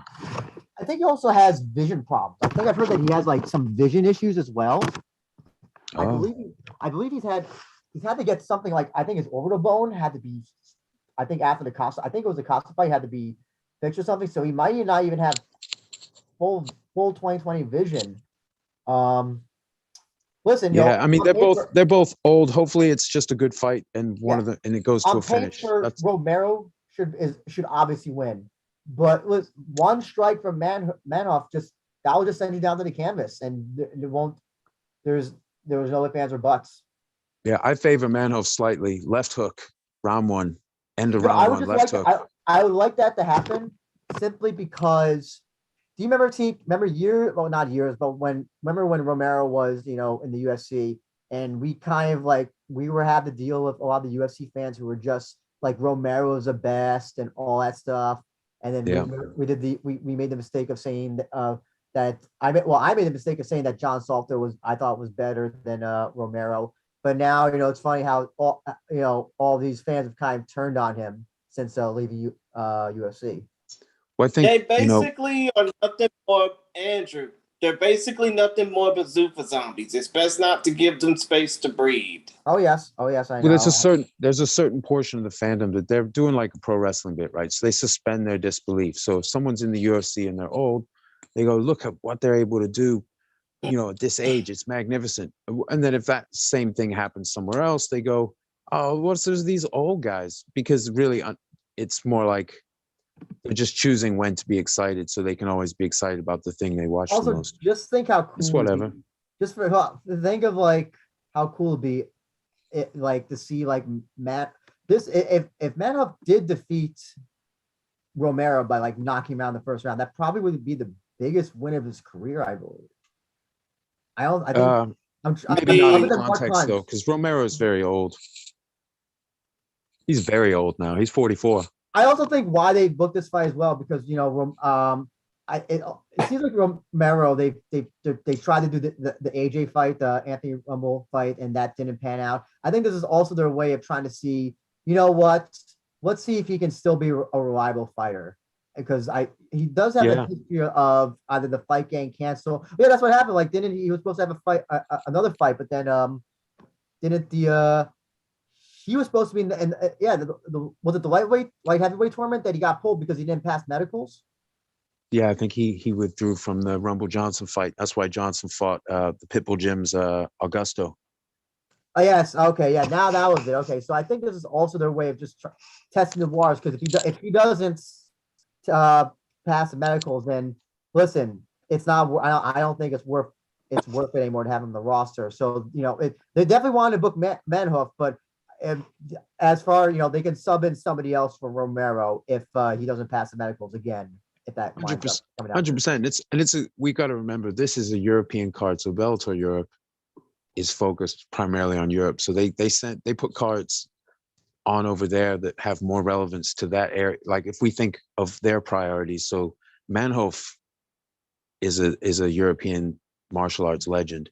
So if Romero pulls out, that's fine for the European aspect of the European card. Romero is like a global name because of his UFC tenure, but Manhoff is gonna draw in casual interest and old school interest, maybe in a way that Romero might not in that market.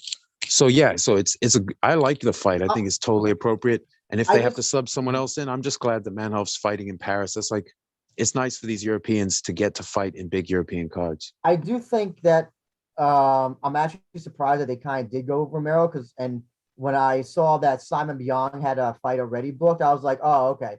I kind of figured that they tried to rebook that since the first time they tried it, and I think COVID things prevented that fight from happening, if I remember. Yeah, correctly. And it's also they want four big names in the main and co-main. They want 4 notable fighters, like you got Bader fighting Congo. Well, Congo in Paris, that's great for them. And then the next best thing, you got Manhoef in Paris too. So pretty cool. And I'm sure the Euro fans, it's a treat for them. I'm excited about that fight as you are. I think stylistically, I just think someone's going to get knocked out. The other thing is also I'm just kind of selfish. And listen, if Manhoef were to win, MMA Reddit, Twitter sphere would be an absolute meltdown. That would be hilarious. But they have some fan bases like to get weird about it. And they used to get weird about Romero. So I remember when Bellator signed him, or it was before they signed him, when I was saying they wouldn't sign him because I was like, it's too much money for a guy that old. But someone said, well, if Romero went to Bellator, he'd be the top pound for pound fighter in the company. And someone said this on Reddit. I was kind of like, that doesn't even nearly make sense, but people will say things like that, expecting themselves not to get referenced later because ultimately it's just a bunch of people talking crap. So Reddit's an interesting place. Great jokes, weird conversations sometimes, weird people, and kind of cult-like. And Romero's one of those guys. So people turning on him is because they've been suspending their disbelief for 5 years as to whether the guy is old or not. Also, now they're like, oh, he's old. It's like he's been old. He was, I think, 30 when he joined MMA. He was I think he was older before than he hit his prime. Kanye.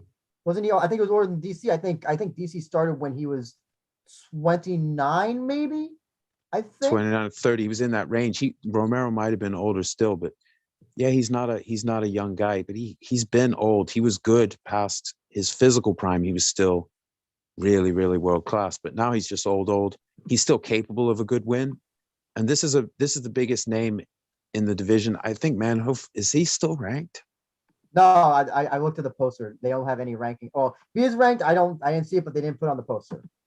Yeah, because they had him ranked a bit past where he should have been, but it's a big name. So if Romero wins or Manhoef wins, you could justify giving the winner of this someone from near the bottom of the top 10.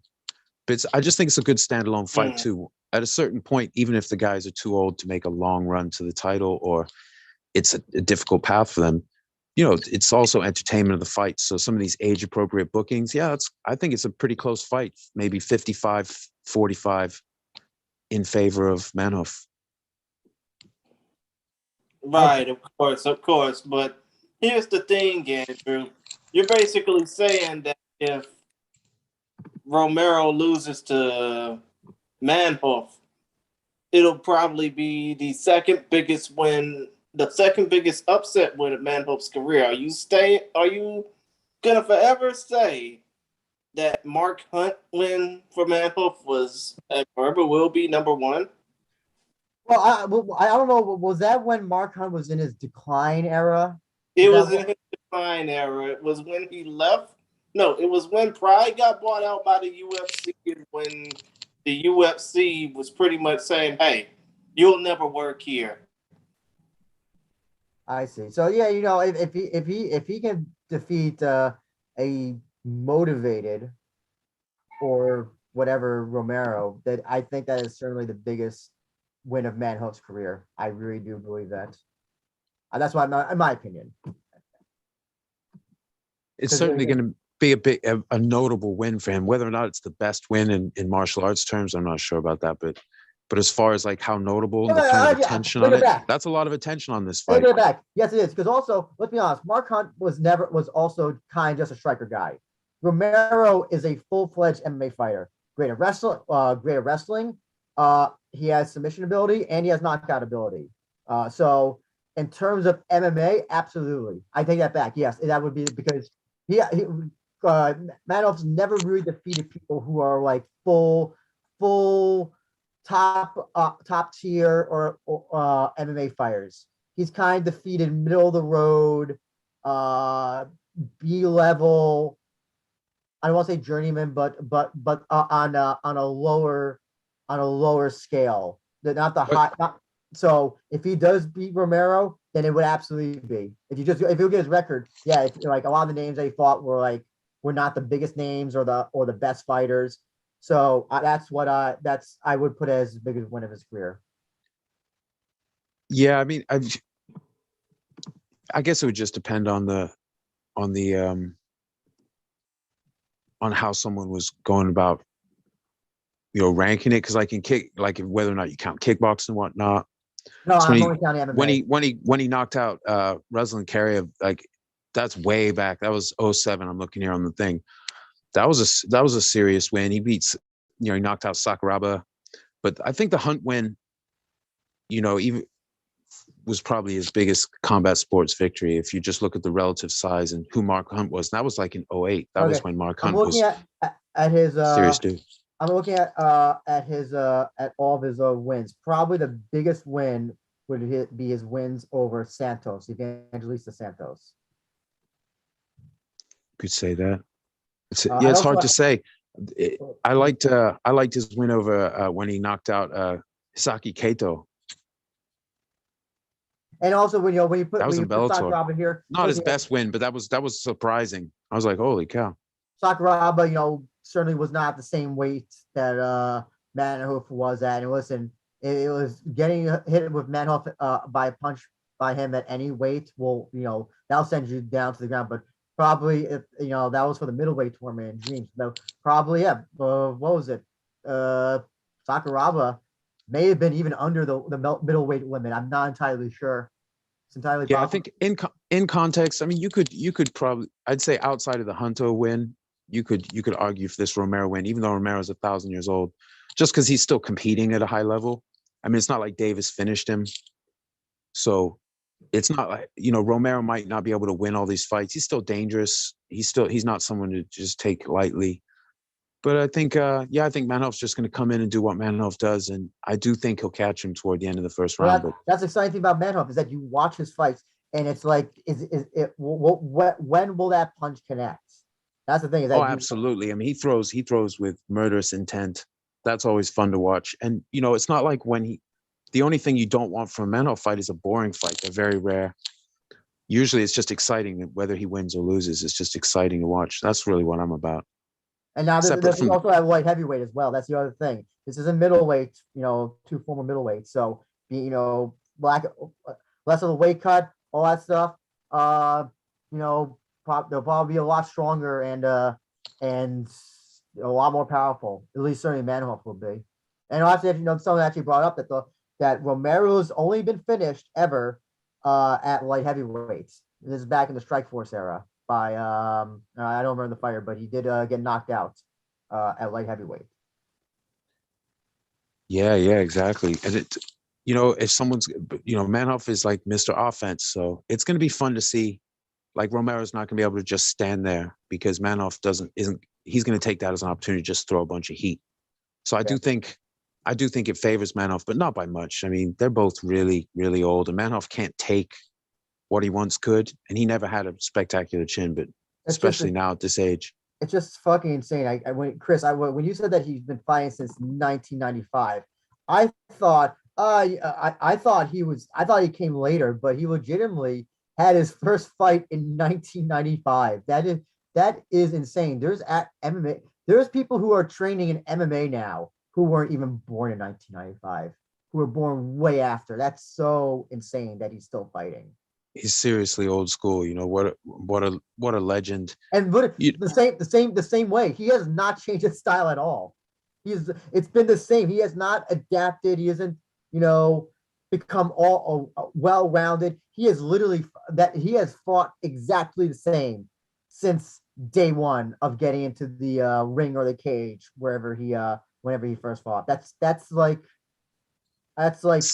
it's. I love it. I love it. Yeah. Some guys, what you're going to get, and sometimes that's not a good thing because, you're going to get falling asleep. And other times like Manhoef, which is like, if he has a boring fight, it's incredibly rare for that to happen. You can pretty much count on some excitement. I like that Karakanyan's fighting on this card because he's kind of that kind of fighter. Like he's going to try and make it a real scrap. And if Franklin's cardio holds up, he's going to definitely bring the offense, and it should be terrifying. So, Chief, I want to ask one more question before we head out. Do you think that Bellator should do like fight of the nights or like performance finish of the night bonuses? I don't know if there's like anything in the back room that we don't know about, but should there be anything, I guess, officially done? Well, I heard Coker talk about it, and he said that they had a discussion in the back about it. And he said they have a certain budget for, athlete compensation. They use every penny of it every year. And so they just thought that that's where it goes, and they just keep it that way. Because it's not a pay-per-view model, which is thankfully why we don't see as many title games. We see barely any title games, and people getting screwed over that kind of money and the profit split. They have an allocation, they use it all in the salary that they do. So, some of that where that money might otherwise go right now is going to signing these prospects and bringing people in, bringing them up from scratch. Like Jalen Bates is a guy to watch at bantamweight.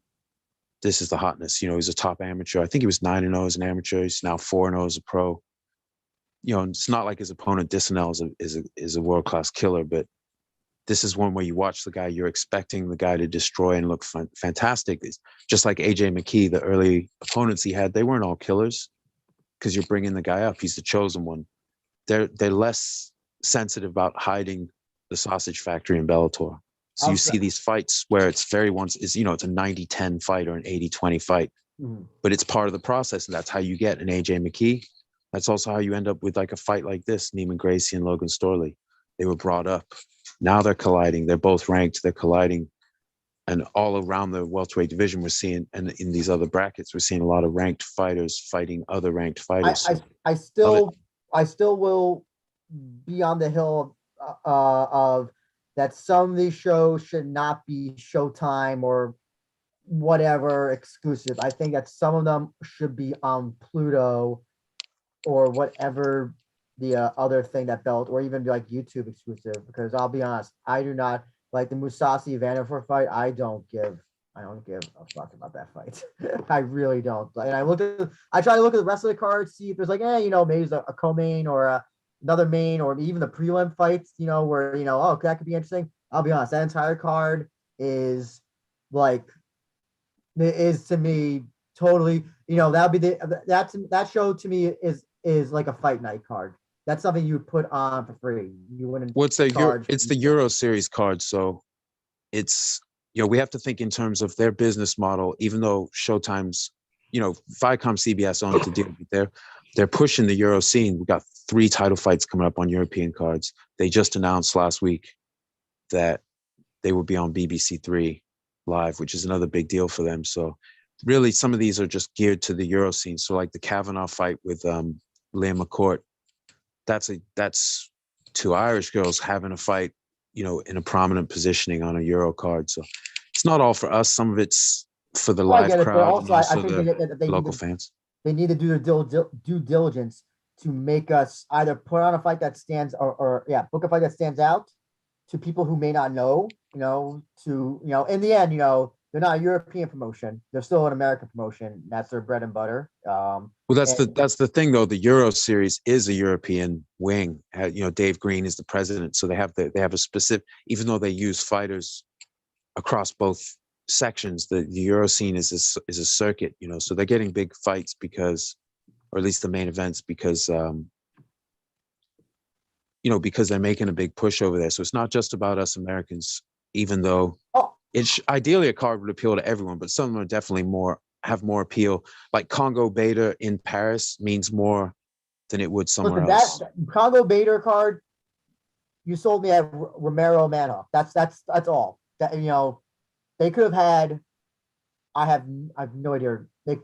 Anybody else? Romero Manhoff. That to me 6 outs. That's why I'm more excited for that fight than the main event. That's me though. That's just my personal opinion. Yeah, I feel you, man. Yeah, and like with the Irish card, it's not, it's not stacked, but there's a lot of stuff. There's a lot of stuff I'm excited to see. Let's be, Bellator still they're still not, they have to do a little bit extra to get people to watch. I would offer a card like that for free that everybody can see, hopefully it goes well, exciting finishes, all that good stuff. Then you have people pay to see, the Showtime exclusive. That's just my personal opinion, is that you have a lesser card, a lower level card, just offer that for free. And then when people, it's a good card, everything goes well, then they pay for obviously the bigger card, the next show. Yeah, I hear you. It just really just comes down to how they've budgeted things out and the way they see their priorities and the way they've crunched their own numbers and what they see themselves doing. But there are some, we won't get into it now. We'll preview the card. But there's some tasty fights on the Ireland card, but they're not like necessarily all big name fights. But some of them have some importance as far as like the future of these brackets. Other cards feature much more heavily feature like ranked fighters. So that's just, they have big cards and smaller cards. But yeah, I understand what you're saying. But it's all about how they're building the scene over there. These are the upcoming part of the schedule. Like a lot of it's, they're trying to get a lot of attention over there. So like fighters that we may not have quite as much excitement for might resonate a little more in the market itself, get people in the seats. But I'm cool with it, man. I watch it all from home. I didn't get to go to this one, even though it's nearby. It's only a couple of hours from me. But it's just not possible right now. My boxing research, I'd spend a couple dollars on some things for it, and that was it. Budget gone. I definitely think they could offer the Euro series for free because they're already be aired on BBC. That's a public channel in UK. And then with the time difference thing, all that stuff. Since obviously I don't know what time that is for East Coast, probably like afternoon, I think. And then you have the West Coast, all that stuff. So I would at least offer those cards for free, just because of the time difference. People can't watch live, and the whole thing is that they're supposed to be live content and whatever, that sort of thing. Yeah, I feel you, man. But on the plus side, some of the fun fights are on the prelims, which are just on YouTube, so we can watch most of the fights on the card for free. Although obviously the 4 main card fights are behind the Showtime wall for us. With that being said, Chris, I just want to pass off to you. Any last minute questions you want to just ask Teep before we head out? Sorry, I'm kind of a little preoccupied right now. I don't really have any questions to ask about the whole Bellator card. But still, though, when it comes to Bellator for 2022 as a whole, how do you think they're going to be different compared to any other promotions? Well, I think the quality of the roster in Bellator right now, you could say the UFC is deeper, but as far as like at the top of the different brackets, it's just so fantastic right now. With these fighters fighting each other and a minimum of politics involved, we're going to see some fantastic fights. And, I've sort of disengaged from the whole, now that they're comfortably nestled in Showtime and the Euro series is going, the fights are back. I'm stepped back from the whole structural thing. Viacom CBS knows what they're doing. I'm just grateful to have all this great entertainment, this good martial arts. I'm really trying to sort out who the best fighter is at each weight. That's really what I'm trying to figure out. And they do a lot. They go a long way towards figuring that out. So I like that sporting structure. And I think that's the main thing they're offering this year from this fantastic roster is more of a sporting structure and less politics. Like it's nice to know if guys are fighting, if they're fighting for a title opportunity, like just go ahead and say it. Like with Mads Burnell and Adam Borix. So the rumor is that AJ McKee is going to rematch Patricio Pitbull. Great fight, fighting a legend. They're going to do it over. That's cool. But the winner of Borix Burnell is getting a title shot. That's something to fight for, to train towards.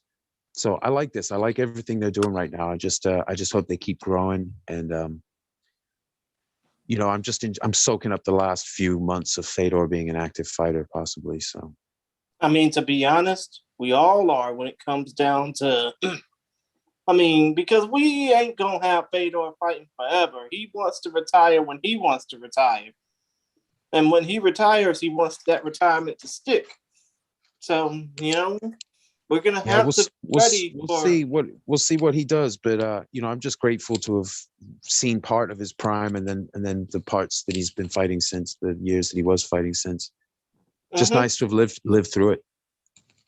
But yeah, as far as Bellator is concerned, I gotta agree with you, and I'm sorry for the background noise of my father and my brother's offspring, obviously, but still, point of the matter is, I can only hope that Bellator gets better as the year progresses, because we don't know if they're going to be doing a show in Japan in April. We don't know if they're going to be back in San Jose. We don't even know if, for some odd-ass reason, they'll do a show in Nevada, because Nevada State Athletic Commission rules are very different compared to everybody else's rule set. But still, no. I just only hope Bellator gets better, regardless of if people watches this card or not, you know? Yeah, this is, you know, they have a live ticket business and they have their broadcast to all the different stations around the world. They've, you know, I love what they're doing right now. Stations, but the premium networks too, like Showtime, for instance. That's true. In a lot of the markets, though, they're just on a TV station. You know, as far as their broadcast array, I don't know how many countries they're available in. It's probably 130 to 150, somewhere in that range. So there's a lot of people watching, but it's not always, you know, obviously the ad money is in the US and the UK in certain markets, but I love what I'm seeing. And I'm just grateful that we're seeing a lot more ranked fighters. Notice, you know, like fans can look and see they're ranked and that they're fighting each other. That's good for the sport. Exactly. Well, yeah. I guess since Andrew was preoccupied with his phone, as I am with other things around me, why don't you, Teep, put over where people can find you and put over random acoustic thoughts even more? Yeah, so on Twitter, you can find me at TeeptotheJunk. That's TEEP. Just a name for a kick, so it's like a kick in the balls joke. TeeptotheJunk. On Reddit, I haven't been on there much because my boxing research sort of sucked away all that time I used to spend on Reddit, but it's TeeptotheJunk. It's got a little dash on either side of the name, same spelling. And on YouTube, my YouTube channel where I talk about Bellator and boxing history is Random Acoustic Thoughts. And that's where a lot of my energy has been going into as far as stuff that's visible to the public. And I want to thank you for having me. Is Andrew busy right now? No. Sorry, I'm just ordering. I'm putting in the order for my dinner right now as you're talking. So, nice. That's cool. Yeah, I'm starving, so I haven't eaten anything at all today. So that's why I'm listening to you, Steve. I'm always happy to have you on, man. You know, I like, you know, Bellator to me isn't. I think it's very called an underrated promotion. I think it gets unfortunately a lot of undue hate. For many reasons, many stupid reasons. So I'm glad that you're there to help, you know, get people excited or get people at least knowledgeable about what's going on, and for a lot of fights that they are putting on. Well, it's a pleasure, and I just love following it. I'm really not a fan of politics. That used to always annoy me about the UFC. So once Coker came back in 2014, that became my over the next year, it became my main focus. And it sure is great right now. And I haven't seen a lot of these fighters come up. I'm blessed, you know, because I try to share a little bit of that as time allows. Although my boxing research, I'm the kind of careers I'm looking at are dwarf anything in MMA. So that takes most of my time, but it's all good. I jump out of the archives, soak up my Bellator. Love the texture of this company right now. It's hard to get a roster slot because competition for them is insane. And this card's good. It's not their best card coming up, but it's good. And I'm really intently focused on a lot of this, especially some of the guys, even if they're in squash matches, just to see. They're supposed to look phenomenal. Like if you look normal in what is in an 80-20 fight, then there's something wrong with you and you need to go back to the drawing board. So there are stakes involved when they're fighting overmatched opponents. They need to destroy. That's what they're there for. If you don't do that, it's a problem. Just like if you lost to a good fighter. So yeah, top to bottom, I'm excited. I don't know the first couple fights who they are, but I'll be watching that too. You know, watch it all. I see.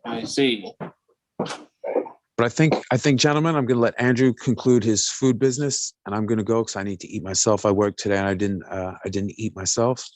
So thank you so much for having me. It's a pleasure. Saturday night, people, on Showtime. The main card is live on BBC Three in the UK.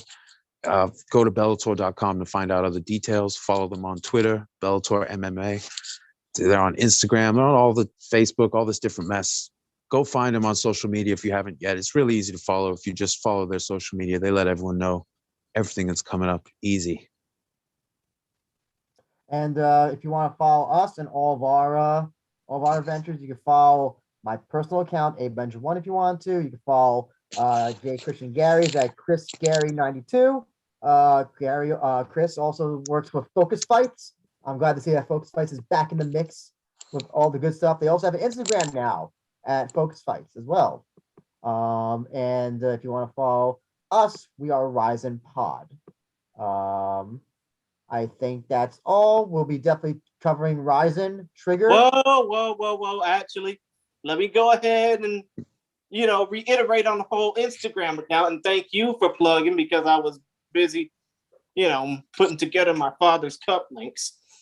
But still, though, when it comes to the Instagram account for Focus Fights, I will be using that sparingly, because I had a discussion with King CeeLo about this when I reactivated the account after a 3-year slumber this past weekend. And I think because of the fact that since there's really no English Ryzen fan presence on Instagram as there is on Twitter. So basically, I'm going to use that account sparingly, but you can follow it regardless.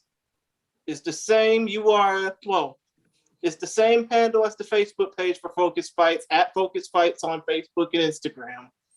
But other than that, that's about it for us for now. Andrew, you can be followed on MMA Sucker and all your social media handles as well. I'm about to go ahead and try and get this fucking cough congested out of my chest. Hopefully I don't get too sick, but still, we thank y'all for being with us. We hope to chat with y'all more, especially this week, as, of course, the next Rising card isn't but about a week away. So, gonna have to keep things going.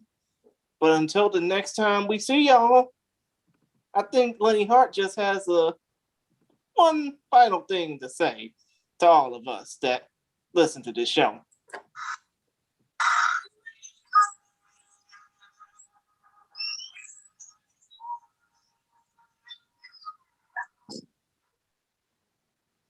And we out. Peace, y'all. Later.